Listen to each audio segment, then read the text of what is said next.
Assalamualaikum warahmatullahi wabarakatuh. Perkenalkan, kami dari kelompok 5 akan memaparkan materi kami, yakni rencana pelaksanaan pembelajaran dan silabus. Yang pertama, pengertian RPP.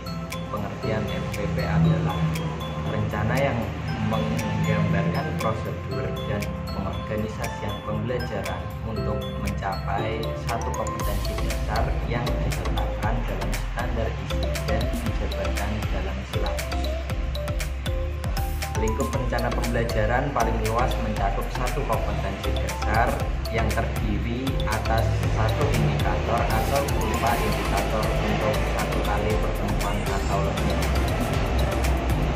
Selanjutnya pengertian silabus akan dipaparkan oleh Mas Wahid.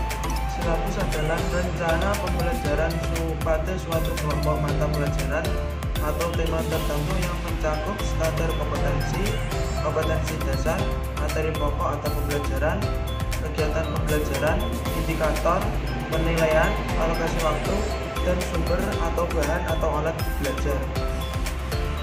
Tujuan dan prinsip RPP dan silabus. Tujuan RPP sebagai berikut: 1.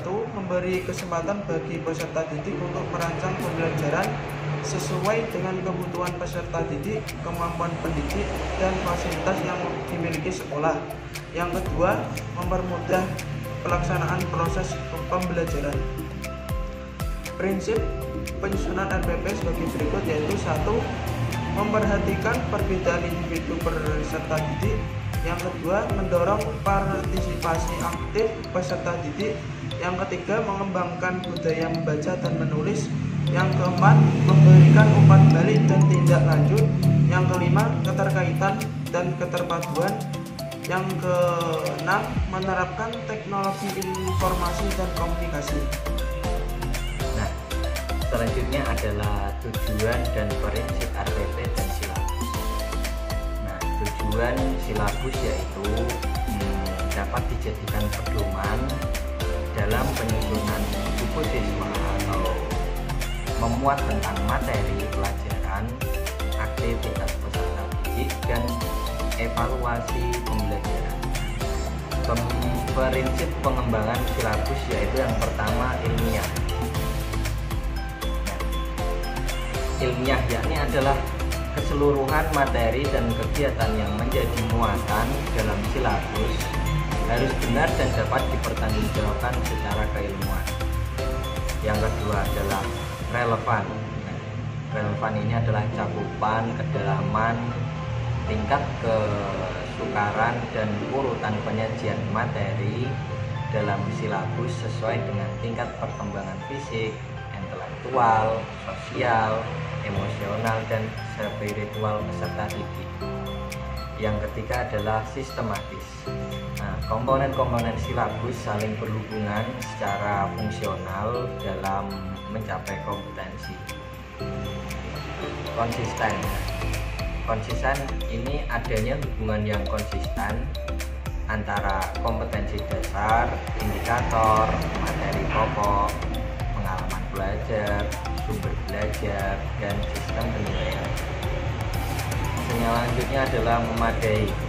Memadai ini adalah cakupan indikator, materi pokok, pengalaman belajar, sumber belajar, dan sistem penilaian cukup untuk menunjang pencapaian kompetensi dasar. Aktual dan kontekstual, yakni adalah cakupan indikator, materi pokok, pengalaman belajar, sumber belajar, dan sistem penilaian memperhatikan perkembangan ilmu, teknologi, dan seni mutakhir dalam kehidupan nyata dan peristiwa yang terjadi. Fleksibel.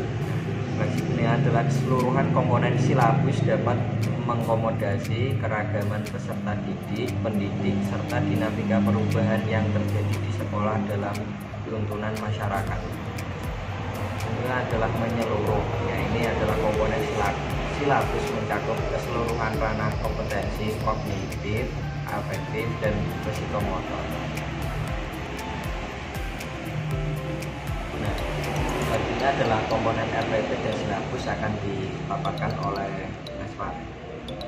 komponen RPP sebagai berikut, yaitu harus memenuhi 1. Identitas sekolah, yang kedua identitas mata pelajaran atau subtema, yang ketiga materi pokok, yang keempat alokasi waktu, yang kelima kompetensi inti, yang keenam kompetensi dasar, yang ketujuh kompetensi indikator pencapaian kompetensi, yang kedelapan tujuan pembelajaran, yang kesembilan materi dasar, yang ke-10 metode pembelajaran, yang ke-11 media pembelajaran, yang ke-12 yaitu kegiatan pembelajaran, yaitu meliputi pendahuluan, inti, dan penutup, dan yang terakhir yaitu sumber belajar.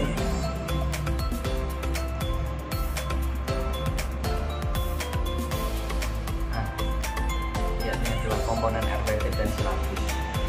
Komponen silabus seperti berikut. Yang pertama adalah identitas mata pelajaran, kedua identitas sekolah, ketiga kompetensi inti, keempat kompetensi dasar, kelima materi pokok, keenam kegiatan pembelajaran, ketujuh alokasi waktu, kedelapan adanya penilaian, dan kesembilan adalah sarana dan sumber belajar.